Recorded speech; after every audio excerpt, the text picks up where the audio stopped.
Silakan. Oke, kami persilakan kepada Bapak. Silakan. Panggilannya siapa? Saya Ray, Pak. Ray. Oke, Ray, kamu cerita apa sama saya? Baik, Pak. Perkenalkan, Pak, nama saya Rayhan Abdul Ramadan. Saya tadi malam berpikir bagaimana cara atau titel apa yang bisa saya perkenalkan kepada Bapak. Oke. Tapi bagi saya yang paling baik bisa saya perkenalkan, saya lulusan baru, Pak. Tahun 2023 kemarin. Oh, baru lulus? Baru lulus. S1? S1, Pak. Sekolah apa? Saya di hubungan internasional, Pak. Hubungan internasional, wow. Ya. Tepuk tangan dong. Kamu nulis skripsi apa, Ray? Saya menulis tentang climate change, Pak.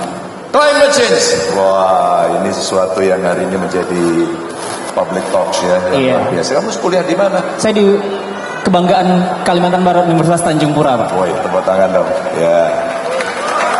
Ray, apa yang mau kamu ceritakan? Iya. Skripsimu bagus banget dan saya kira sebagai fresh graduate dan kemudian kita mau menghadapi situasi Betul, politik. Saya sering bertanya-tanya juga sebenarnya, apa ya yang ada dalam pikiran anak muda ketika ada momentum besar untuk kita bisa menentukan sikap. Betul, Pak. Baik. Apa kira-kira? Baik, Pak. Memang saya lulusan hubungan internasional, tapi hari ini saya ingin bertanya tentang pendidikan, Pak. Oke. Nah, jadi saya akan bertanya 3 pertanyaan, Pak, yang telah saya rumuskan, dan kebetulan pendidikan telah membentuk sebuah integritas dan hari ini mematangkan cara pandang saya dan cara berpikir saya, sehingga dari pendidikan saya menggunakan baju hitam karena kondisi demokrasi kita yang rapuh, Pak. Oleh sebabnya, karena Bapak nomor urut 3, saya akan berikan 3 pertanyaan, Pak. Baik, Pak, pertanyaan yang pertama, Pak, saya berikan latar belakang dulu. Ini mengenai kompleks inferioritas, Pak. Jadi kalau di Kalimantan Barat kita mengenal ada sebuah situasi yang namanya kompleks inferioritas, di mana seseorang itu mengalami perasaan tidak percaya diri atau rendah diri. Dan ini seringkali dialami karena mereka memandang sesuatu yang lebih tinggi menurut mereka. Dan di Kalimantan Barat kita meyakini bahwa ada banyak anak muda yang memiliki potensi besar tapi tidak terfasilitasi atas potensi tersebut, gitu, Pak.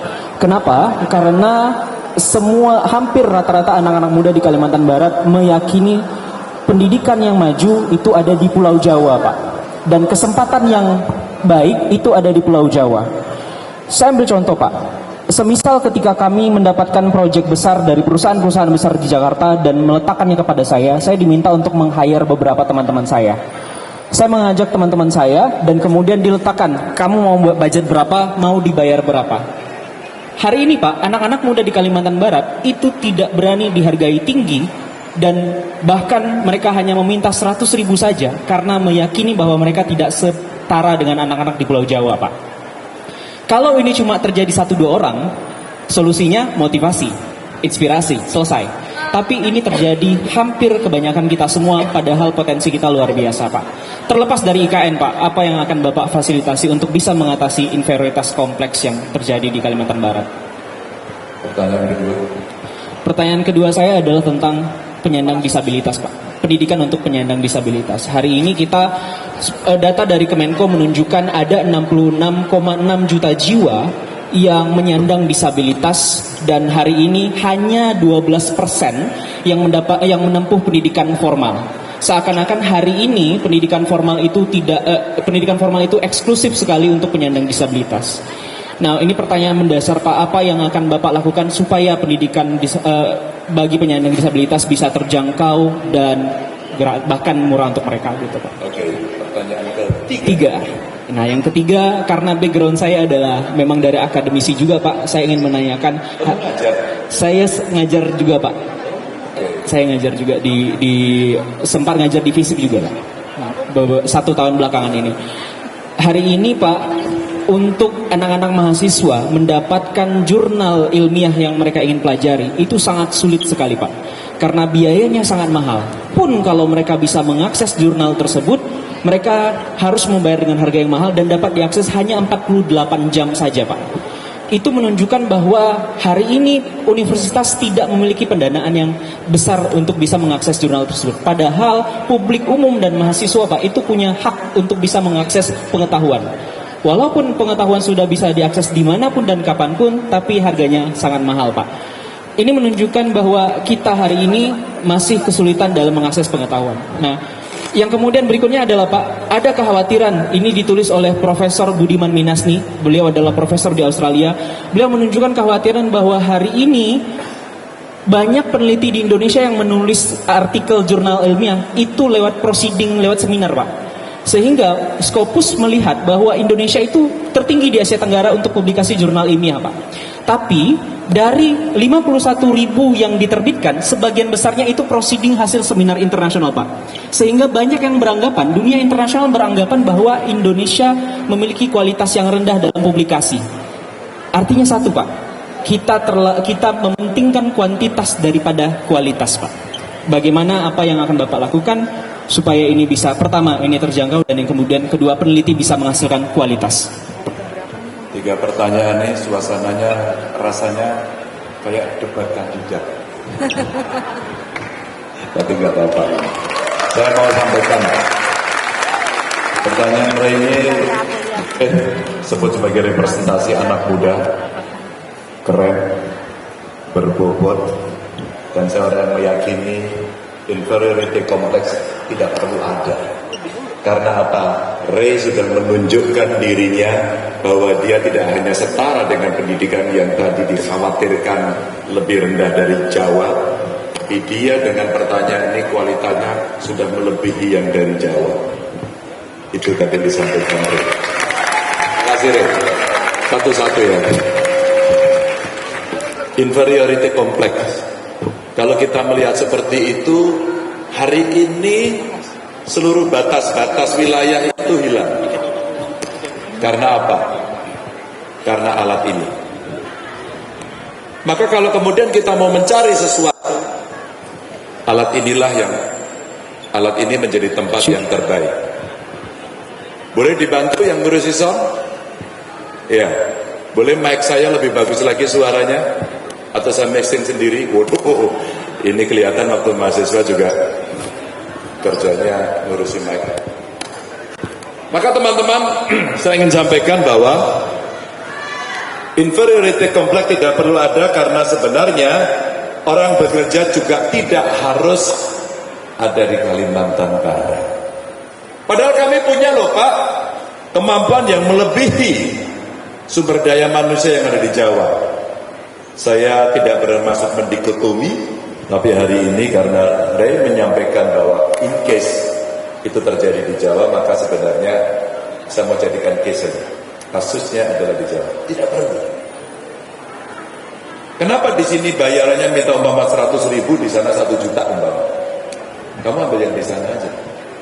Kamu bisa kerja dari rumah, pakai ini, dan kemudian kamu gerakkan ini. Kamu subscribe di sana, selesai. Beres. 2 anak kakak adik di Salatiga, dia mengikuti lomba, dan lomba itu kelasnya internasional untuk membuat satu komponen pesawat terbang. Silakan di Google. Dia hanya lulusan SMK, workshopnya ada di rumahnya, dia download seluruh syarat itu, dia kerjakan di situ, dan kemudian dia kirim ke sana, dan dialah pemenangnya. Hari ini kalau ketika kita bisa menggunakan keterampilan kita, menggunakan teknologi, selesailah sudah semua itu. Maka nggak ada lagi batas-batas wilayah, karena itu akan diterjang oleh digitalisasi yang sekarang ada.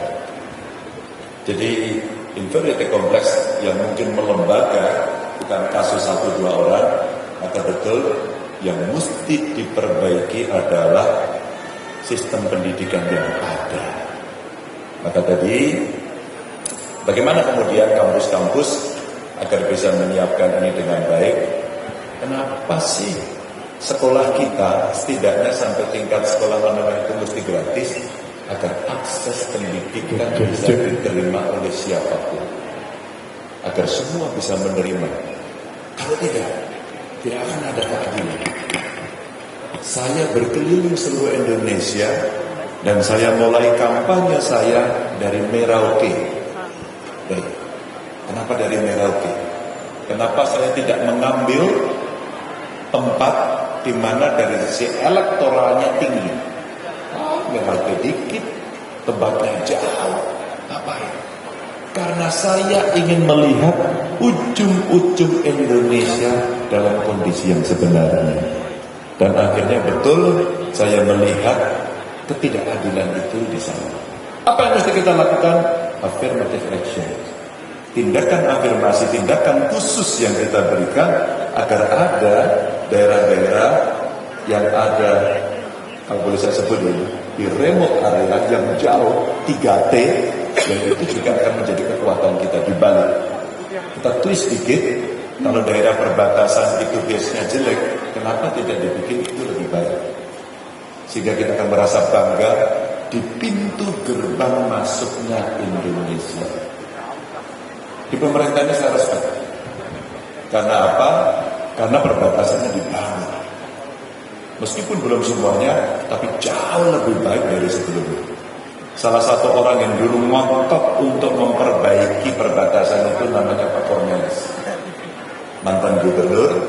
Saya masih ingat, saya masih di DPR, beliau jadi gubernur, kemudian menyampaikan bagaimana wilayah perbatasan mendapatkan perhatian. Beliau marah, beliau sampaikan dengan suara yang sangat keras pada saat itu, dan baru terwujud memang pada pemerintahan berikutnya. Ini salah satu contoh saja. Maka kalau kita melihat akses pendidikan itu termasuk untuk penyandang disabilitas, maka konsep pertamanya adalah sekolah inklusi. Sekolah inklusi. Maka sekolah umum harus menyiapkan dirinya dengan baik agar dia juga menerima siapapun dalam kondisi apapun. Termasuk kita, termasuk saya.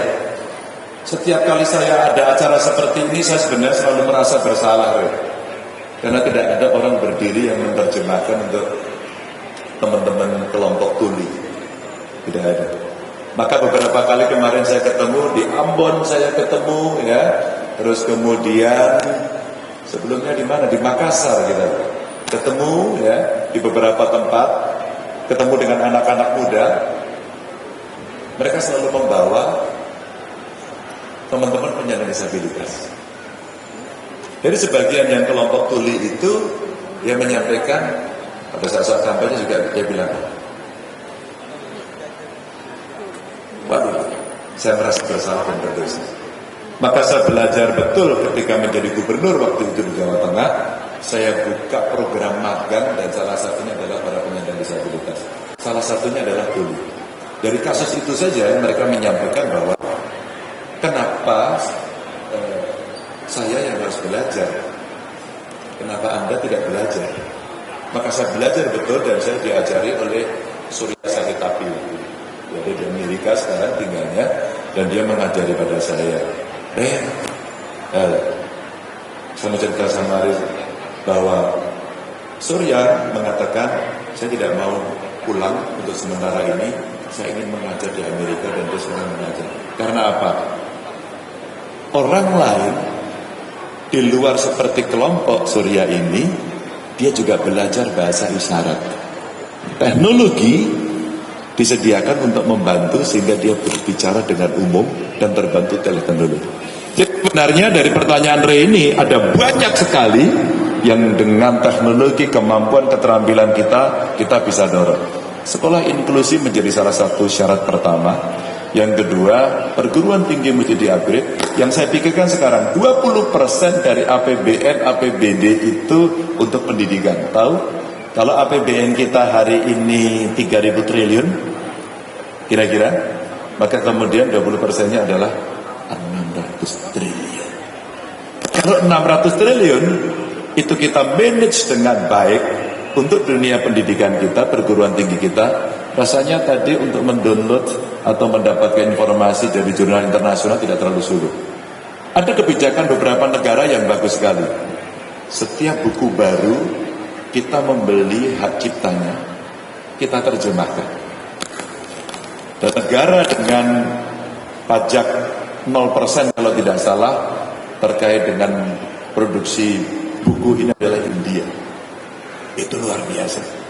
Maka di banyak kampus-kampus besar harus seperti itu. Tapi ketika kita mau bicara anggarannya kurang, kita tidak bisa minta anggarannya dong. Enggak bisa. Anggaran kita terbatas.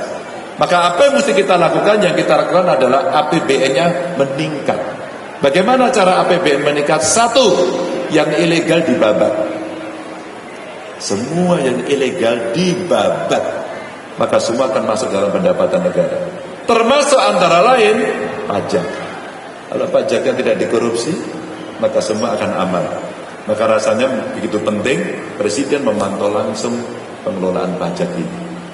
Dan sumber daya alam lain yang harus punya nilai tambah mesti diproduksi di tempat kita. Tapi itu artinya SDM mesti siap. Maka seperti perdebatan, apakah tenaga kerja asing itu boleh masuk atau tidak? Dan ini pengalaman saya sebagai gubernur waktu itu. Pak Ganjar itu kenapa banyak tenaga kerja asing? Oke, kalau perlu besok saya suruh pulang. Tapi hari ini kita siap atau tidak? Kita mesti menjadi realistis agar kita tidak sekedar omong-omong. Pakai G loh ini, pakai G. Nah, dari situlah kemudian proses pendidikan yang Ray sampaikan tadi, itulah kenapa harus menjadi prioritas pertama, karena kita sedang mendapatkan bonus demografi. Kalau bonus, maka lihatlah pengalaman Korea Selatan, lihatlah pengalaman Jepang, ini Asia aja. Dan terakhir yang memanfaatkan ini dengan baik adalah Tiongkok. Tiongkok itu bonus demografinya baru tahun 90-an di awal. Tapi kamu tahu sekarang luar biasa peningkatannya dan hari ini menjadi negara yang sangat besar ditakuti oleh seluruh dunia. Begitu, Ray. Tepuk tangan untuk Ray. Ada lagi yang berikutnya?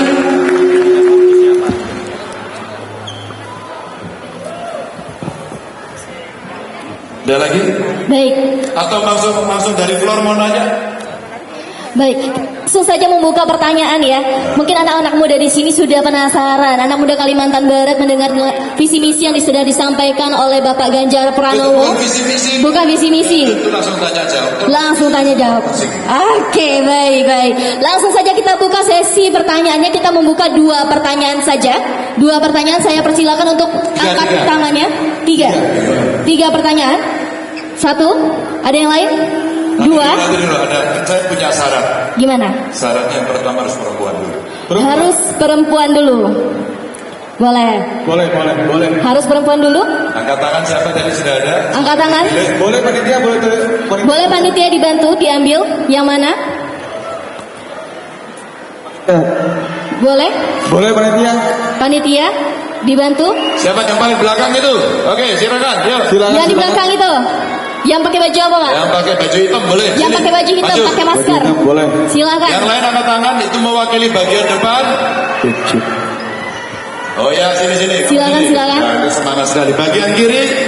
Bagian kiri angkat tangan. Yang muda mana? Yang muda. Ini Pak nih, influencer kita boleh nih, Pak. Oh, kamu 2 ya? Coba. Oke.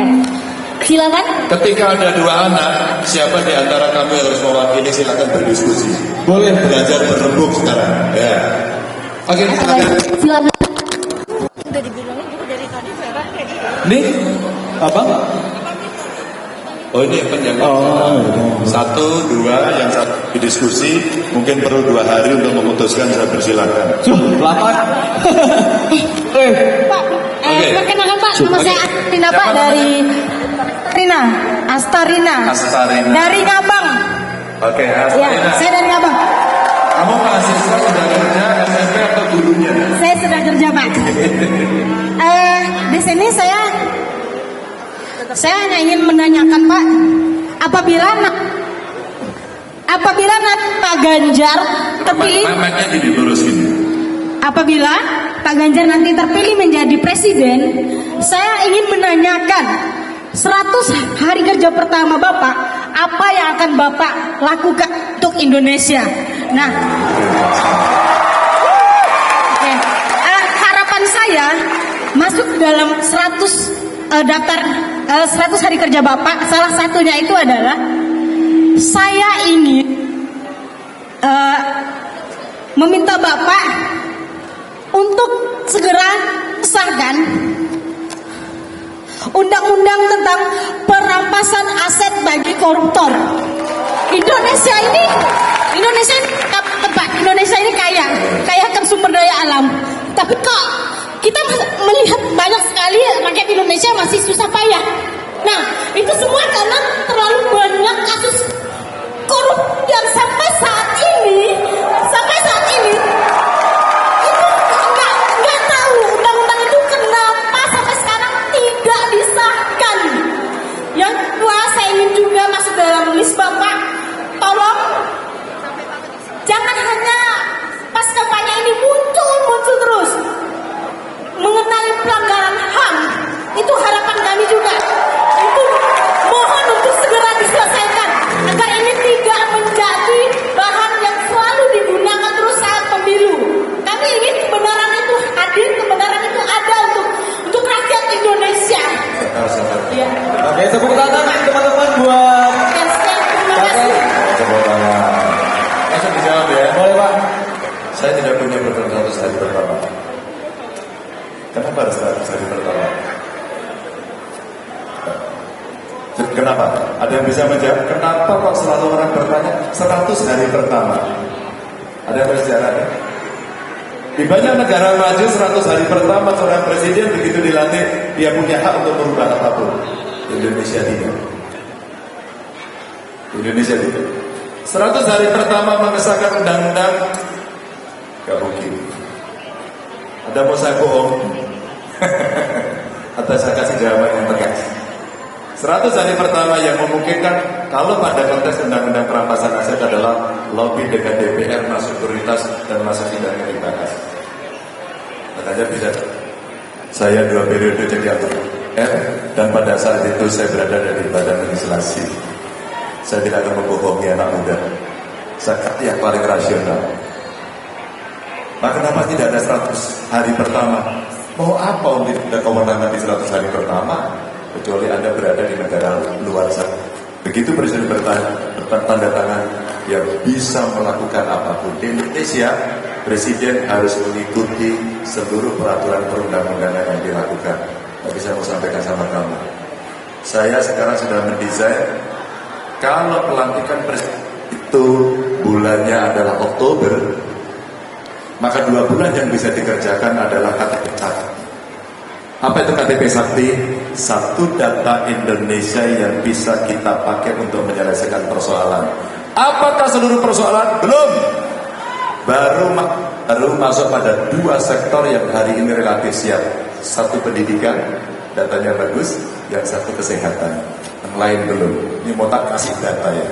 Yus. Maka apa yang bisa kita lakukan? KTP Sakti inilah pendataan pertama yang bisa kita pakai dalam 2 bulan dari sisa anggaran berjalan sampai bulan Desember. Baru 2025 teman-teman kita menyiapkan lagi itu. Kalau Oktober dilakukan, maka kita akan lobby kembali ke DPR agar melakukan fitting anggaran sesuai dengan apa yang diprogramkan. Karena apa? Di 2025 seluruh anggaran itu yang menetapkan adalah pemerintahan hari ini. Baru yang nanti yang paling murni itu di 2026. Oke? Rasanya yang ini tidak banyak diketahui oleh publik. Rasanya. Maka sebenarnya komit yang disampaikan apakah kemudian pemberantasan korupsi itu menjadi penting termasuk perampasan aset, jawabannya sangat penting. Dan Anda, kalau Allah yang hadir hari ini Anda adalah pendukung Ganjar Mahfud semuanya, maka kami berdua punya track record bersih.